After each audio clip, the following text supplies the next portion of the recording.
Hansel and Gretel, you are dear smart kids. You will find safety when father and stepmother take you out. Use your brain and you will be alright. Use your brain and you will be alright.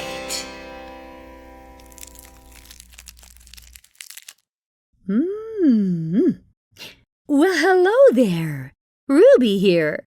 I told myself I was only going to have one piece of candy, but I guess I got a little carried away. You know, eating all of this yummy candy reminds me of a story my mother used to tell me as a child. Oh, this story is a good one, but it has some, well, scary moments. Do you like scary stories? Ah, yes, I do too. I have an idea. How about one more piece of candy, and then I'll tell you a scary story. Don't worry, the end of the story is sweet. So grab a cup of warm milk, and let's watch and listen. Are you ready, my friends? Let's begin. Once upon a time, a very long time ago, there lived a father, his children Hansel and Gretel, and their stepmother. The family lived in a little cottage in the forest. The children adored their father, but their stepmother, not so much. Nancy married the children's father years after their dear mother had passed away. Late one evening, while the children were in bed, Nancy was talking to Herman. "Herman, we aren't making enough money to feed these dumb kids. They're eating too much, and Gretel is lazy and talks too much. And Hansel doesn't know how to do a darn thing around this house. We need to get rid of them once and for all." Herman was shocked that the stepmother would be talking this way. "What a nasty thing to say, Nancy. I love my children. They mean the world to me." "Well, they might mean the world to you, but unless you want us all to starve, you better do as I say. If you don't, I will leave you, and I will burn this house down so you and your kids will have nothing." Nancy began telling him how they were going to carry through with this terrible plan. "Tomorrow morning, when Hansel and Gretel wake up, we will tell them we are going for a hike in the forest. We will walk deep into the woods. We will build a fire and give them one last piece of bread. And while they are eating, we will tell them we are going to get some water from the river. But instead, we will leave the children in the forest all alone, so they can't find their way back home.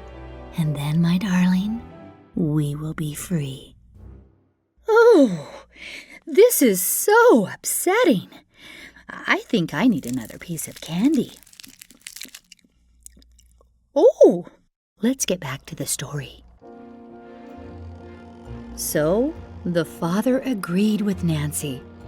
"Okay, we will do as you wish, my dear. Hopefully Hansel and Gretel can live on their own and find happiness elsewhere." Guess what? Hansel and Gretel were unable to sleep that night, and they overheard this frightful plan. "Hansel, I can't believe that father and stepmother are going to be so cruel," cried Gretel. There, little sister, don't cry. I will somehow find a way to save us from this dreadful plan. Please now, Gretel, let's try to get some sleep and pray for our safekeeping." Hansel and Gretel climbed up into their beds and fell fast asleep. Hansel and Gretel, you are dear smart kids.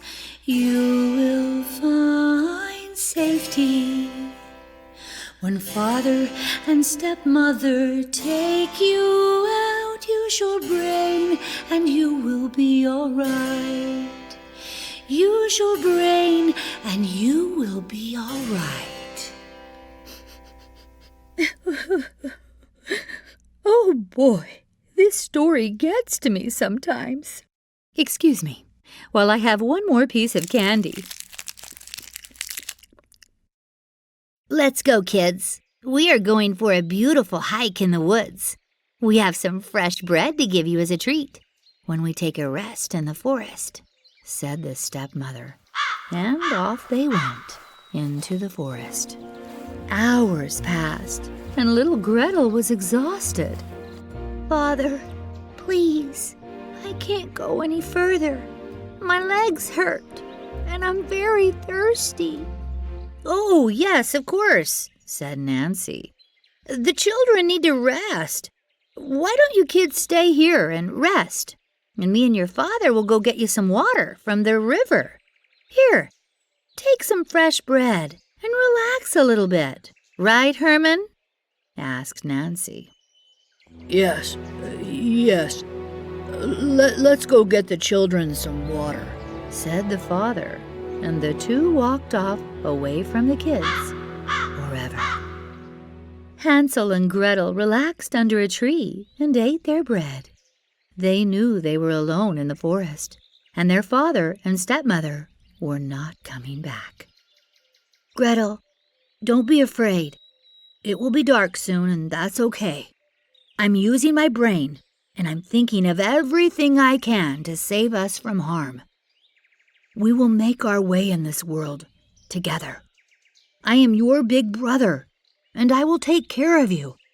I promise, said Hansel. Gretel felt so comforted by the words of her brother. When Hansel promised something, he always kept his word. So the two children walked throughout the night and all the next day. They were nowhere near home, and they were very, very tired. They saw what looked like a house several miles away. Let's keep walking, Gretel. There may be someone in the house up yonder that can help us. After a whole night and the following day walking, they were shocked at what they saw. There stood a beautiful gingerbread house with candy cane windows and chocolate bars of every kind, all on the house. Frosting and candy treats were shining on the door. It was a delicious sight. Ooh, all of this talk of candy is making me hungry. Perhaps I need another. Hansel and Gretel started nibbling on the house. I don't blame them. They were starving. And who doesn't like candy, right? All of a sudden, the door of the house opened, and a very old woman, leaning on a crutch, opened the door to welcome them in. Oh, you poor little children. You look exhausted and filthy. You need a warm bed, cookies and milk, and a hot bubble bath, said the old woman. She led them into the house and fed them and gave them warm beds to sleep in. The children were safe, right? Not quite yet. The old woman was actually a wicked old witch. She was as evil and nasty as your worst nightmare. She actually built that gingerbread house made of candy to tempt children to come in. Her evil plan was to fatten them up with all kinds of food and then cook them in the oven and have them for supper. Oh, the nerve of that nasty woman! The children woke up the next morning to a terrifying sight. The wicked old witch grabbed Hansel and carried him away to an old cage with a locking door. Then the old hag made Gretel cook and clean all day and all night. You are going to fatten your brother up, and when he's fat enough, I'm going to eat him. Poor Gretel. She was so upset, but she remembered her brother's words. Don't worry, little sister. I'm going to use my brain. I am thinking of everything I can to save us from harm, and I will take care of you. I promise. Every morning, the old witch would come over to the cage. She was so old, she couldn't see hardly at all, but she could sure smell. Hansel, stick out your finger so I can see how fat you've grown. If you feel fat enough, I am going to eat you. Hansel was a bright boy, and he realized that she was as blind as a bat. So he stuck out a little stick that he found in his cage. Here you go. Here's my finger, Mrs. Nasty Witch. The witch grabbed what she thought was his finger, but it was really a skinny little stick. This infuriated the old hag. I don't care if you are thin or fat. I'm going to eat you up for my supper tonight. Gretel, go get the key and unlock this cage. Gretel hurried to get the key, as she thought this would be the perfect time for the two children to try to escape this evil witch. She unlocked the door, and Hansel came walking out. Now, the time has come for both of you to be my supper. Get in the oven. Now! Screamed the old hag. Use your brain and you will be all right. Now, Gretel may have been small, but she was a very smart girl. I am just a little girl, and I don't understand how to get in the oven. You dumb fool! It's simple. Even an old woman like me can climb in, screamed the witch. And with that, she walked up to the oven, leaned into it, and Gretel, with all her might, gave that witch a mighty shove, sending the old hag right into the fire, once and for all. Hansel and Gretel hugged each other and shouted, "We are safe! We have used our brains, and now we are safe! The wicked old witch is finally gone!" Before leaving the gingerbread house, they entered inside one last time to have a bite of candy. And wouldn't you know it, behind a chair, there was a treasure chest filled with gold coins. Gretel, we can finally go home to Father and give him the gold coins, and he won't have to worry about feeding us, as we will have plenty of money to take care of all of us, said Hansel. The two walked and walked through the forest with golden coins in their pockets, and off in the distance, they spotted their house that they had lived in before. They finally arrived home and knocked on the door. The father answered the door and was so surprised and happy to see his children, as he never wanted harm to come to them. "Father, we are here and we are safe. And we also have gold coins, so you will have enough money to feed us all. And we can live happily ever after," cried Gretel. The father explained to the children how the stepmother threatened him if he didn't follow her plan.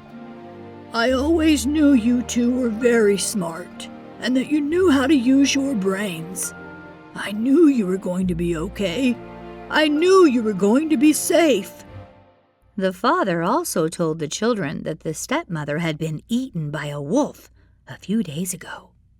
The father and his children truly lived out the rest of their lives together, away from harm, and they had plenty of food and love for each other. Thank you for joining me here on Family Roberto. I hope you enjoyed the story. Ooh, my tummy is grumbling. I think I may have had too much candy over the course of this story. See you next time, my friends. And remember, you need to think before you do something, and always use your brain. You are very smart. Use your brain and you will be all right. Bye for now.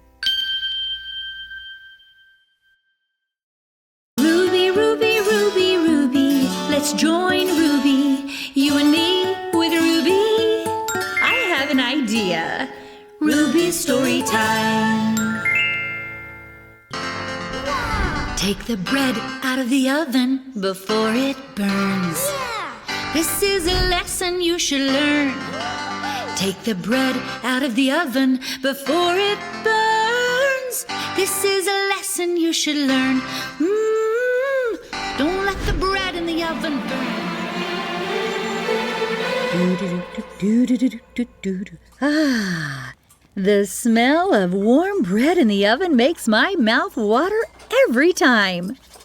I've made 3 loaves of bread already. And I picked some apples off of the tree so I can make a big, beautiful... You want to guess? No, apples won't make a chocolate cake. Guess again. No, apples won't make fried chicken. You're right. I thought I would make an apple pie. Ooh, talking about bread and apples reminds me of one of my favorite stories. I have an idea. Let me take this bread out of the oven before it burns, and I'll be back in a jiffy. Once upon a time, there was a woman who had 2 daughters, Wendy and Cindy. Now, the mother had a favorite daughter, Cindy, who was a bit like her mother. They were both a little, lazy. The mother and Cindy made Wendy do all the work for them, so they could just sit back and eat and nap and not help at all with things that needed to be done around the house. Why, the mother ordered Wendy to go out every day to sit by the well and spin at the spinning wheel all day until her fingers bled. Little Wendy was so tired from spinning that wheel that she dropped the spindle in the well. Mother, please don't be mad, but I dropped the spindle in the well, and now I won't be able to spin for you and Cindy, cried Wendy. Listen here, you little brat. Cindy and I want our dresses made, and you are going to be the one to make them. Since you dropped the spindle in the well, you're going to be the one to go after it. Don't come back home without that spindle, screamed the selfish, thoughtless mother. Wendy was so sad and scared. She had no idea how to get that spindle out of the well, so she did what she thought her only choice was. She jumped all the way down the well. It was a long way down indeed, but she didn't remember anything until she woke up and found herself in a beautiful land.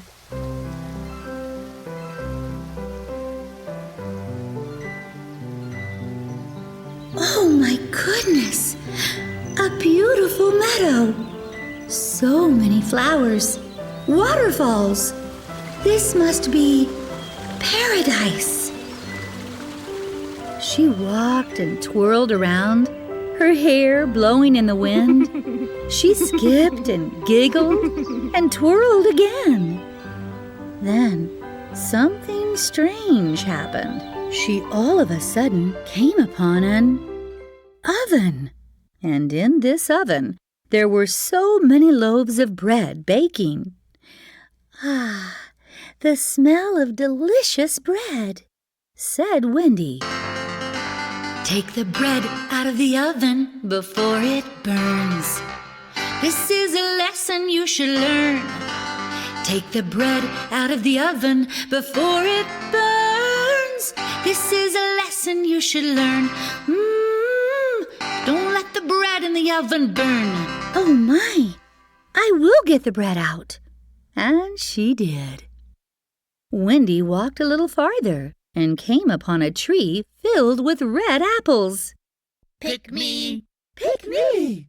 I am ripe, so shake the tree. Pick me, pick me, and me, and me, and me. We are ripe, so shake the tree. Well, Wendy was such a good helper and never lazy. She picked so many apples, so many you could make 10 apple pies. Apple pie sounds good right about now, doesn't it? Let's get back to the story.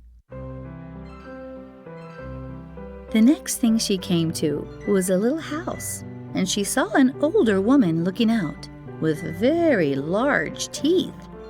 Oh, Wendy was terrified and turned to run away.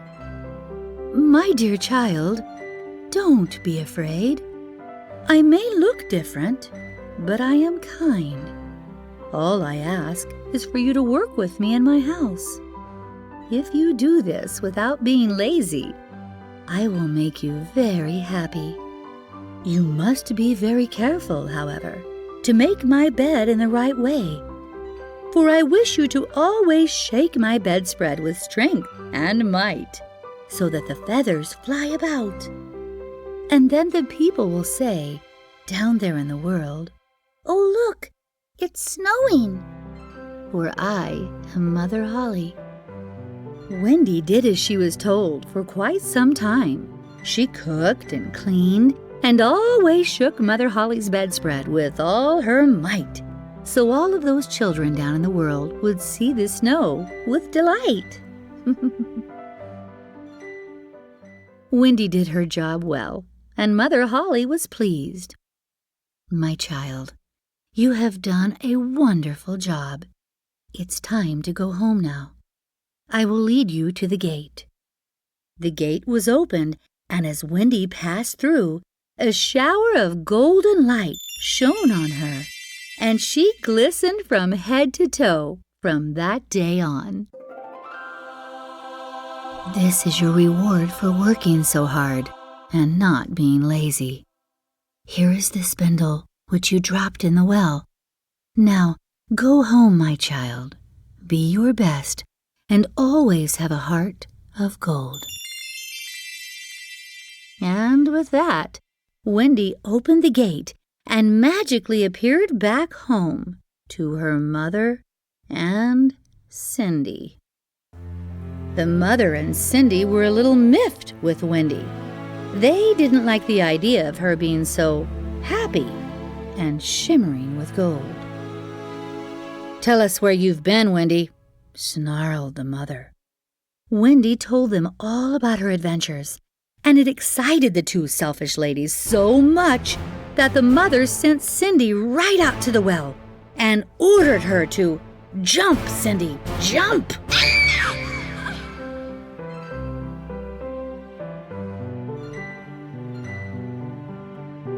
Like her sister Wendy, Cindy awoke in the beautiful meadow and walked over to the oven. "Take the bread out of the oven before it burns. This is a lesson you should learn. Take the bread out of the oven before it burns. This is a lesson you should learn. Don't let the bread in the oven burn." "Do you think I'm going to dirty up my hands for you? Just let the bread burn," replied Cindy as she walked on. Then she came up to the apple tree. "Pick me, pick me, pick me, we're ripe as ripe can be. Pick me, pick me, pick me, we're ripe as ripe can be." But Cindy answered, "Nice try. I'm not going to pick all of the apples. Find someone else to do the work." And she passed on. At last, she came to Mother Holle's house. "So, what do you want from me, Mrs. Big Teeth?" asked Cindy. Mother Holle gave Cindy the same orders. "Help me out around the house, and you will receive a reward. Don't be lazy, Cindy. And remember to shake my bedspread so the feathers fly about, so the children in the world will see the snow and laugh and shout." Yeah, Cindy grumbled. Do you know what that Cindy did? You're right. Absolutely nothing. She just waited around for her reward. She didn't help with the kitchen. She never took the trash out. She wouldn't sweep the floor and never shook the bedspread. Lazy, lazy Cindy. Mother Holle got tired of the laziness and told Cindy to go to the gate herself. "I'm not going anywhere without my reward, Mother Holle," screamed lazy Cindy. Mother Holle led her to the gate, and she passed through. Instead of showering her with gold that glittered, she had green slime poured on top of her head. "This is in return for your services," said Mother Holle, and she promptly shut the gate. Lazy Cindy returned home to her mother and Mindy, crying and whining. But try what she would, Cindy could never get that slime off of her, and it stuck to her as long as she lived.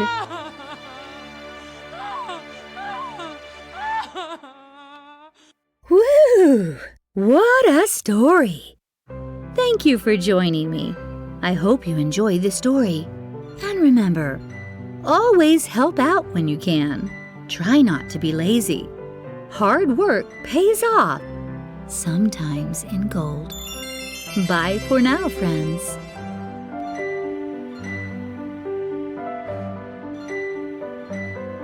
Ruby, Ruby, Ruby, Ruby, let's join Ruby, you and me with Ruby.